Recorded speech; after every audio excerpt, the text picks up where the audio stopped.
Hello everyone, welcome to get academic and Advait education. आप लोग के लिए बहुत ही इंपॉर्टेंट इन्फॉर्मेशन ये है कि हमारे यहाँ ARTO की क्लासेस स्टार्ट हो चुकी है। आपको पता होगा CGPSC ARTO में बहुत सारी वैकेंसी देखने को मिला है, मतलब कि मैकेनिकल इंजीनियर के लिए वैकेंसी देखने को मिला है, 20 वैकेंसी है। तो हमारे यहाँ इसकी क्लासेस स्टार्ट हो चुकी है। इसी से रिलेटेड लास्ट ईयर में बहुत सारे क्वेश्चन जो देखने को मिला डिफरेंट सब्जेक्ट में, तो RAC से रिलेटेड मैं एक स्मॉल क्वेश्चन लेके आया हूँ, एक क्वेश्चन लेके आया हूँ। उसके बेसिस में हम लोग देखेंगे कैसे, उसके बेसिस में क्या एक स्मॉल कॉन्सेप्ट बताऊंगा, उसके अकॉर्डिंग हम क्वेश्चन कैसे सॉल्व करते हैं। बहुत ही इजी। देखो, एक टॉपिक था VCRS, है ना, VCRS समझते जाना। VCRS सबसे पहले इसका नाम क्या होता है सर? VCRS का that is a vapour compressor refrigeration system. क्या होता है sir? Vapour compression refrigeration system.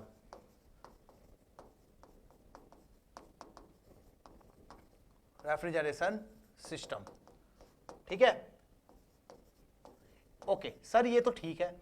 इसका काम क्या है?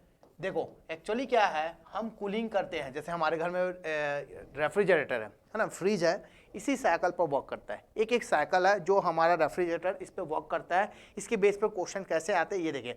बेसिक कंपोनेंट की बात करूं, यहाँ पर बेसिक कंपोनेंट बेटा 4 होते हैं। फर्स्ट होता है आपका एवापोरेटर, ठीक है।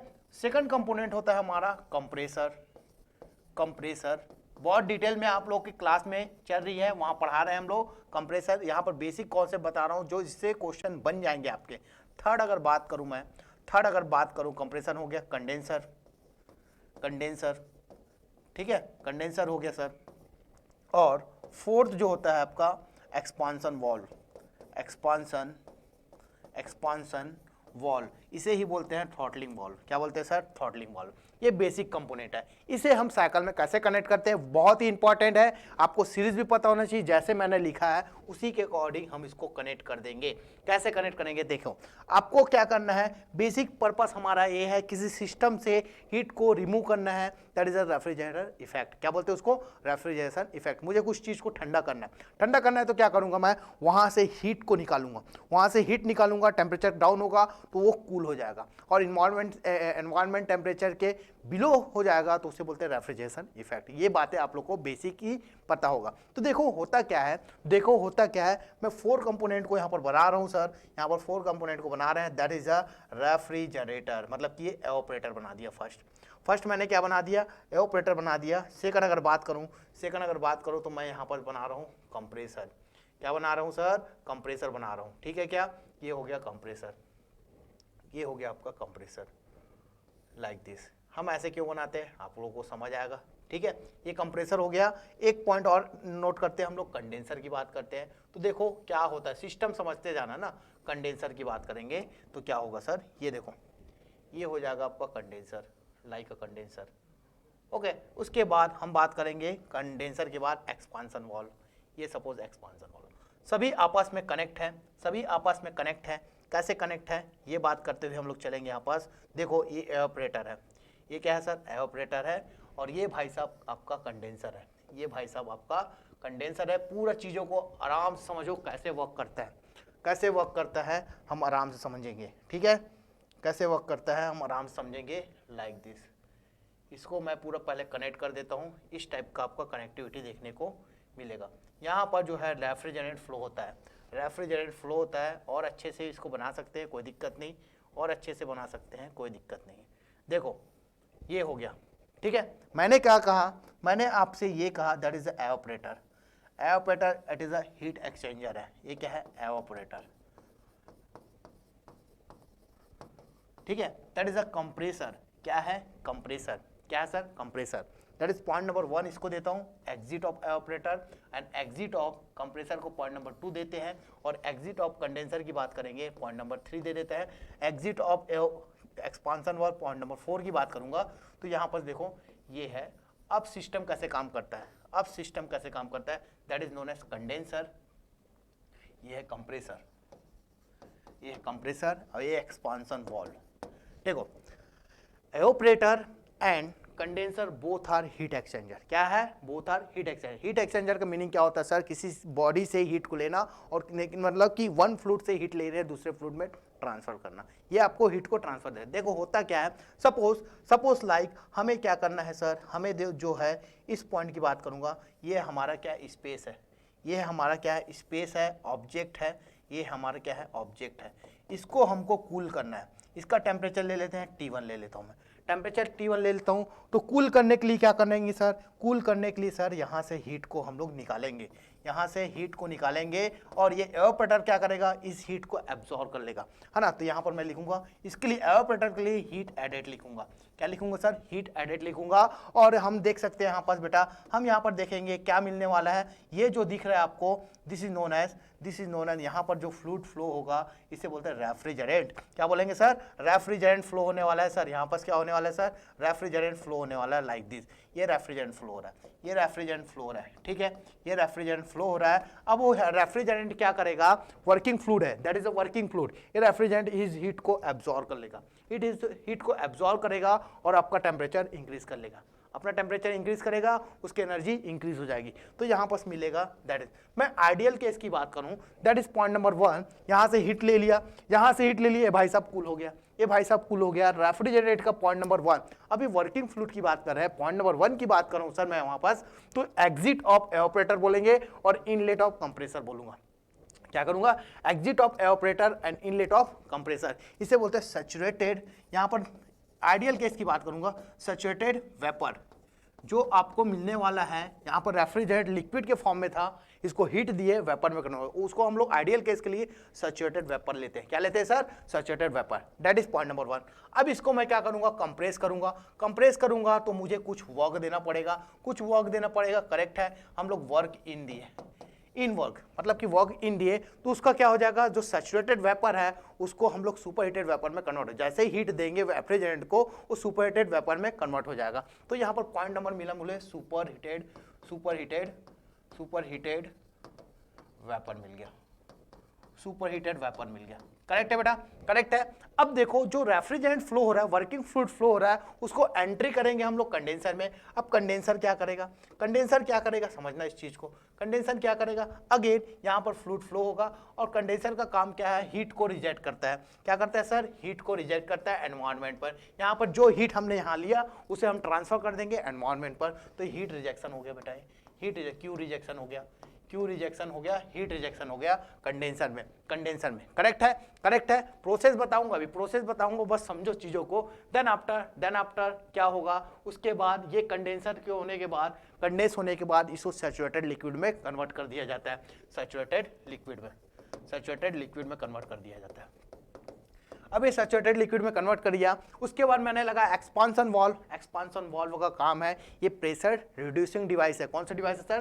प्रेशर रिड्यूस कर देगा, ये प्रेशर यहाँ तक रिड्यूस कर दिया, ठीक है। और ये जो मिलेगा अपने को सब कूल्ड ये जो मिलेगा वेट वेपर मिलेगा। यहाँ से जो एग्जिट ऑफ एक्सपांशन वाल्व क्या मिलेगा? वेट वेपर मिलेगा sir, wet vapour. Wet region बोलो, वेट स्टीम बोलते हो, वेट फॉर्म में मिलेगा, बस इतना लिखो, वेट रेफ्रिजरेंट मिलेगा। यहाँ तक क्लियर हो गया। अब प्रोसेस की बात करते हैं, कौन कौन सा प्रोसेस होगा सर।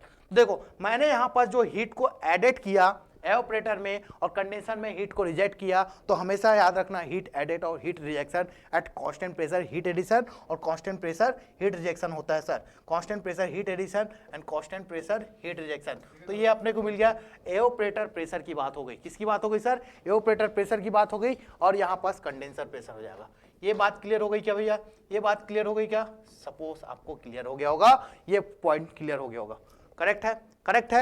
ये एंटी क्लॉकवाइज डायरेक्शन में जाएगा, इसलिए ये क्या है? वर्क कंज्यूमिंग डिवाइस है। ये क्या है सर? वर्क कंज्यूमिंग डिवाइस है। और वर्क की बात करेंगे, वर्क इंक की बात करेंगे, यहाँ पर होता है आइसोथर्मल, यहाँ पर क्या होगा? Isentropic work consuming device. यहाँ पर जो कंप्रेसर है ये आइसेंट्रोपिक प्रोसेस है, आइसेंट्रोपिक प्रोसेस। और इसे ही बोलते हैं बेटा रिवर्सिबल एडियाबैटिक प्रोसेस, ठीक है, रिवर्सिबल एडियाबैटिक प्रोसेस। ठीक है। अब एक्सपांशन वाल्व की बात करेंगे तो कांस्टेंट एंथैल्पी होता है, कांस्टेंट एंथैल्पी प्रोसेस होता है, enthalpy is equal to constant, यहाँ पर entropy is equal to constant. तो मेरे ख्याल से ये सारी चीजें आपको क्लियर हो गई होगी, ये सारी चीजें आपको क्लियर हो गई। तो डिजायर इफेक्ट की बात करेंगे तो यहाँ से हीट रिजेक्ट किए, ये हमारा जो मिलने वाला है सर, ये जो हमारा मिलेगा that is a desire effect. Desired हमको क्या चाहिए, डिजायर्ड इफेक्ट, और इसे ही बोलेंगे रेफ्रिजरेशन इफेक्ट, इसे ही बोलेंगे रेफ्रिजरेशन इफेक्ट। करेक्ट है, करेक्ट है। अब इसका एक डायग्राम बनता है, पीएच डायग्राम बनाते हैं। क्या बनाते हैं सर, पीएच डायग्राम। तो समझना यहाँ पर पीएच डायग्राम को थोड़ा समझा देता हूँ, फिर हम लोग क्वेश्चन को सॉल्व करेंगे जो आपके एग्जाम्स में आए। तो ये बेसिक फंडा है, ये बेसिक, इसमें लेंगे हॉरिजॉन्टल में क्या लेते हैं सर, एच लेते हैं, और वर्टिकल में क्या लेता हूँ मैं, पी लेता हूँ। पीएच डायग्राम कैसे होता है सर, पीएच डायग्राम समझना बात को, है ना, समझना बात को। ये होता है वेपर डोम, ये क्या होता है सर, वेपर डोम। क्या होता है सर, वेपर डोम। और यहाँ पर जो है फटाफट बनाएंगे हम लोग, यहाँ पर जो है ये है कांस्टेंट टेम्परेचर आइसोथर्मल लाइन, ये होगा आपका आइसोथर्मल लाइन। क्या हो जाएगा सर, आइसोथर्मल लाइन। ठीक है, ये आइसोथर्मल, ऐसा लाइन जो शो होता है ये होता है आइसोथर्मल लाइन। ये क्या होता है sir, isothermal line. Isentropic line कैसे शो होता है सर, आइसेंट्रोपिक लाइन की बात करेंगे तो ये जो होता आपको ये आइसेंट्रोपिक लाइन मिलेगा। ऐसे डायग्राम जो मिल रहा है वो आइसेंट्रोपिक लाइन मिलेगा। ठीक है, और कांस्टेंट प्रेशर लाइन क्या, हॉरिजॉन्टल लाइन मिलेगा। आइसेंथैल्पिक लाइन बोलेगा, वर्टिकल लाइन मिलेगा। ये बातें क्लियर हो गई है। ये टेम्परेचर कांस्टेंट, ये टेम्परेचर कांस्टेंट। मान लो आपको एवापोरेटर टेम्परेचर कुछ दिया होगा, टी एवापोरेटर, तो इस पे वर्क करेगा। और मैंने पहला पॉइंट बताया था, फर्स्ट पॉइंट क्या था, saturated vapour line. Saturated vapour line, जो फ्लूइड फ्लो हो रहा है, जो आपका रेफ्रिजरेंट है फ्लो हो रहा है, तो सैचुरेटेड वेपर लाइन मिल गया, सैचुरेटेड वेपर लाइन मिल गया। ठीक है, 1 to 2 प्रोसेस, देखो 1 to 2 को क्या हो रहा है, आइसेंट्रोपिक कंप्रेशन प्रोसेस हो रहा है। आइसेंट्रोपिक कंप्रेसर होगा तो प्रेशर इंक्रीज होगा, और जो हमारा वर्किंग फ्लूइड है वो सुपरहीटेड जोन में चले जाएगा, वो सुपरहीटेड जोन में चला जाएगा। कब तक जाएगा, पॉइंट नंबर 2 कब तक आएगा बेटा, पॉइंट नंबर 2 कब तक आएगा, इसको देखेंगे जब तक आपका प्रेशर कितना हो जाता है सर, जब तक आपका प्रेशर कितना हो जा रहा है, ये जो प्रेशर है 2 और 3 का प्रेशर कांस्टेंट है, कंडेंसर प्रेशर के इक्विवेलेंट हो जाएगा। तो यहाँ पर जो पॉइंट नंबर 2 हमको देखने को मिलेगा, ये पॉइंट नंबर, ठीक है, पॉइंट नंबर 2। और 2 to 3 क्या होगा, constant pressure heat rejection device. तो कांस्टेंट प्रेशर हीट कंडेंसर है ना, और उसका आउटपुट क्या है, सैचुरेटेड लिक्विड में मिल रहा है, that is a point number 3, that is a point number 3। और 3 to 4 की बात करेंगे, आइसेंथैल्पिक प्रोसेस। आइसेंथैल्पिक प्रोसेस मतलब कि ये वर्टिकल डाउनवर्ड आएगा, ये वर्टिकल डाउनवर्ड आएगा। करेक्ट है भाई, करेक्ट है। ये पॉइंट नंबर 4 हो गया। तो प्रोसेस कैसा चल रहा है, दिस वन और दिस वन, ये हो रहा है। हमने क्या किया, यहां पर हीट ऐड किया, ये हो गया Q एडेड, और ये हो गया आपका Q रिजेक्टेड, और यहां पर वर्क दिए हम लोग WC कंप्रेसर वर्क, WC। ये एंटी क्लॉकवाइज डायरेक्शन में रोटेट कर रहा है, ये एंटी क्लॉकवाइज डायरेक्शन में रोटेट कर रहा है। और अगर मैं बात करूं, यहां पर आता है desire effect, that is the, ये जो लाइन दिखाएगा इसको रेफ्रिजरेशन इफेक्ट बोलेंगे। क्या बोलेंगे सर, रेफ्रिजरेशन इफेक्ट बोलेंगे। ओके, और ये जो होगा 1 से 2 की ओर बात करेंगे, ये है WC, that is compression work, that is a compression work. Correct है भाई, कंप्रेसर। ये डायग्राम आपको क्लियर है क्या, ये डायग्राम क्लियर है। तो आपके पास एक वर्ड है COP, जैसे आपको पूछा जाता है what is the COP, COP पूछा जाता है, that is a refrigeration effect upon work input, desire effect upon work input की बात करेंगे, ये होता है डिजायर। तो यहाँ पर रेफ्रिजरेशन इफेक्ट क्या होगा, जो एनर्जी की बात करेंगे एंथैल्पी के फॉर्म में देखेंगे, रेफ्रिजरेशन इफेक्ट क्या होगा, H1 माइनस H4। RE क्या हो जाएगा सर, RE जो होगा आपका H1 माइनस H4। ठीक है, अगर आपको बोला जाएगा कंप्रेशन वर्क क्या होगा सर, तो WC इज इक्वल टू क्या हो जाएगा सर, ये हो जाएगा H2 माइनस H1। करेक्ट है क्या, H2 माइनस H1, ये भी करेक्ट है, बिल्कुल करेक्ट है। ओके, और ये हो जाएगा हीट रिजेक्शन की बात किया जाए, कंडेंसर की बात करेंगे तो H2 minus H3, H2 minus H3, H2 minus H3, ये हो गया आपका डेरिवेशन। मतलब कि इसी बेस में क्वेश्चन आया। अब देखते हैं क्वेश्चन क्या आया सर। क्वेश्चन क्या दिया है, देखो बहुत ही सिंपल क्वेश्चन है। The enthalpies at beginning of the compressor, at end of the compressor and at the end of the condensation और रिस्पेक्टिवली दिस। मतलब कि फर्स्ट पॉइंट बोला बिगिनिंग ऑफ कंप्रेशन, मतलब कि पॉइंट नंबर 1, ये 181 मतलब H1 is equal to 185 kilo joule per KG दे दिया है, किलो जूल पर केजी के दे दिया है। सेकंड पॉइंट, और फिर उसके बाद बोल दिया जाए at end of the compression, मतलब कि पॉइंट नंबर 2 की बात करेंगे तो पॉइंट नंबर 2 क्या है, पॉइंट नंबर 2 है बेटा 210 किलो जूल पर केजी। ये बात समझ आ गई। उसके बाद क्वेश्चन में बोला जा रहा है रिस्पेक्टिवली आर 180 और 210 and 85 kilo joule per KG. ये क्या है, एक कंडेंसेशन और रिस्पेक्टिवली, एक पॉइंट यहाँ पर मिसिंग दिख रहा है मुझे। अच्छा, कंडेंसेशन होने के बाद 85 दिया गया, कंडेंसेशन होने के बाद 85 दिया, मतलब कि H3 is equal to H4 होता है 85 किलो जूल पर केजी। अब देखो मुझे क्या निकालना है, COP निकालना है, यही निकालना है क्या क्वेश्चन में। तो देखो कहाँ कहाँ पॉइंट दे दिया है, पॉइंट नंबर 1 दिया है, पॉइंट नंबर 2 दिया है, पॉइंट नंबर 3 दिया है, पॉइंट नंबर 4 दिया है।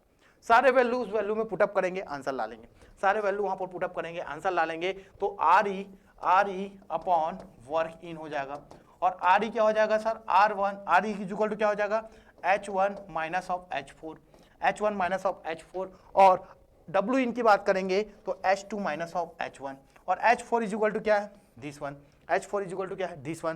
तो H1 की वैल्यू क्या हो गई सर, H1 की वैल्यू क्या हो जाएगी यहाँ पास, H1 की बात करूंगा तो सर यहाँ पर दिख रहा है 185 माइनस ऑफ H4 की बात करेंगे तो 85 हो गया सर, अपॉन H2 की बात करो, H2 कितना है 210 माइनस ऑफ H1 कितना है सर 185। तो देखो इसको मैं सॉल्व कर रहा हूं, तो 185 माइनस 85 इज इक्वल टू 100 हो गया, और 210 माइनस ऑफ 85 कितना हो जाएगा, ये हो जाएगा 10 और ये 25, ये हो जाएगा 25।